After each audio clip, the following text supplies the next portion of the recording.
Left school, then went straight into the Royal Marines down Livingston for basic training, got injured, and then left. Basically had nothing after that. I wanted to go to the Marines, and that's all I wanted to do. So I had no backup, just went for it. And obviously it didn't work out the way I wanted it. And that left me sort of in the gutter. For anyone leaving the armed forces, however long you've served for, there is that sense of you're leaving something behind that you know. You're leaving an organisation that is very structured, that some would say is very hierarchical and organised and so on. And that can be quite a nervous time. And what you're looking towards is finding something that you want to do.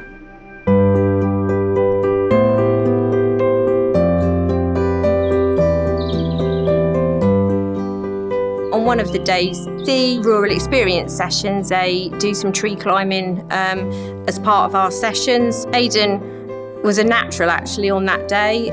Matt will explain exactly how you reduce a tree, do the pruning cuts and things like that. And then on the experience day, Aidan, I think, helped take down a really massive tree and use one of our biggest chainsaws, which I think really attracted him to it. So we've got photos of him with an absolutely huge tree that he helped take down. Kirsty, she was saying, if you really are serious and really want a job here, then I'll get you the interview. Turned up, told them my story, and then they were really welcoming. And they were like, yeah, straight away, a job. And then that was it, and it was easy as that. But you wouldn't know how to do that unless HighGround were there. That's what they're here to do, get your foot through the door. I certainly think Aidan, saw, climbing trees with a massive chainsaw, what more could you want as a job, really?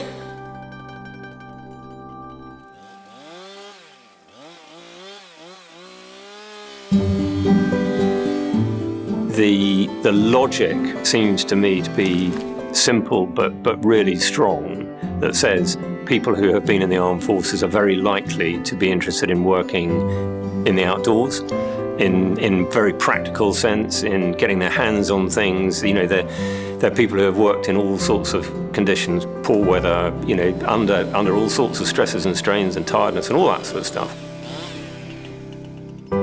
I think the way of life in the armed forces and the way of life working in the land-based sector crosses over quite a lot. Obviously there's the physical environment, the working outdoors, working in tight teams, really relying on your teammates. It might not be as an extreme situation as when people are obviously in the military, but it's still relying on each other, actually really getting to know your teammates so you can trust them. And a lot of the skills that you would be using in the armed forces, using machinery, using physical skills, cross over into the land-based sector as well. So how do we help them to connect with the businesses and the companies and so on that will provide them with meaningful opportunities in the future? HighGround can provide that link. It knows how the armed forces work, and it knows the people who are in the armed forces, what type of people they are and how to approach them. Those companies out there that would benefit hugely from employing ex-forces people don't necessarily know exactly how to link up with them. That's where HighGround can play that part. I've got a full-time job where I'm getting paid decent money, got great people I work around every day, having a laugh. It's not even like going to work. It's like, I get paid for this, bit of a bonus. It's just almost as if the same feeling I get as I was in the Marines. It was like the best decision I probably made in my life. HighGround covers so many options for people. I just think if more employers could get involved, then that opens up even more opportunities for people. I think it is a goldmine, genuinely. I've seen so many people come through it. Everyone deserves a chance to try something when they leave the military, whether they are 17 or 70. If they still want to be in the workplace, there is a role for them. And the success we've had with people and seen people thrive in a career they didn't think they were ever going to have again, I don't know why other employers wouldn't want that opportunity, really. Future for HighGround now is all about growth. It's all about how do we increase what we do? How do we access more people? How do we provide greater opportunities? It's an exciting time. We know there's a demand for what we do.